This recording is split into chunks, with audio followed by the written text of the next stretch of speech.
Hello there, you beautiful soul. Hey, today I want to talk about what you should highlight or color code when you are reading and studying God's Word. So if that sounds good to you, make sure you stay tuned. And hey, I am Nicki Drake, founder of Crazy Simple Truth Ministries. If we have not met yet, welcome to my YouTube channel. Hey, okay, let's get right into this. What should you highlight when you're studying the Bible? All right. Well, you can look that up and you can find a million different ways of doing things, and they all tend to be confusing and complex, okay? So my very easiest tip for this, if you are a brand new beginner at Bible study, is to highlight everywhere you see God, highlight that words that stand out to you, whether it's because you're not quite sure what they mean or they're just interesting and you'd like to know more about them, and then highlight verses that stand out to you. Okay, so an entire verse, you're like, wow, that's really good. I'm going to highlight that.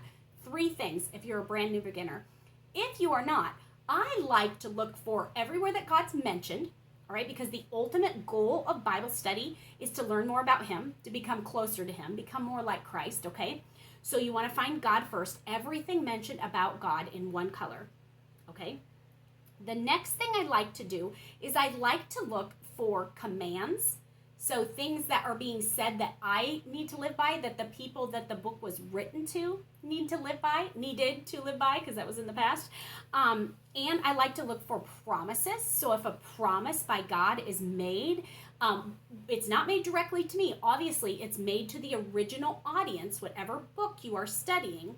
It's made to the original audience. But I like to look at it and claim it as my own too. So you can use that one color for God. I use a second color for promises, for commands, for people who are doing great things or good things, godly things, okay? That one same color I like to use for all of that different category, because that category I want to stand out to me because people never change. And so we can learn from either the promises of God that you could highlight that in the same color for God too.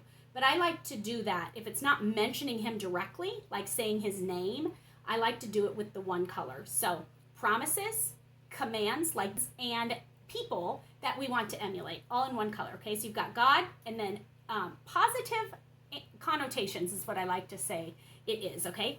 And then your third color is going to be negative connotations, things that you read that are people that you don't want to be like. Things that you read that are bad or evil. Things that you read that are a warning from God. Things that you read that are bad that you need to confess because you've done that. All of those things I like to do with that third color, and I call them negative connotations. Whatever you're reading when studying that you see as a negative thing, I do it with that third color, okay? Those are really all that you need if you're studying a book that is a narrative, so it's a story. You may want to do another color for the people, another color for the places, and maybe the times. Every book of the Bible needs to be studied a bit differently. And if you're interested in how to do that, then make sure you subscribe and click the bell so you get notified every time I post a new video, because this is just a tiny tip. Just a tiny tip of all of the knowledge that I have. So I will see you soon. Bye.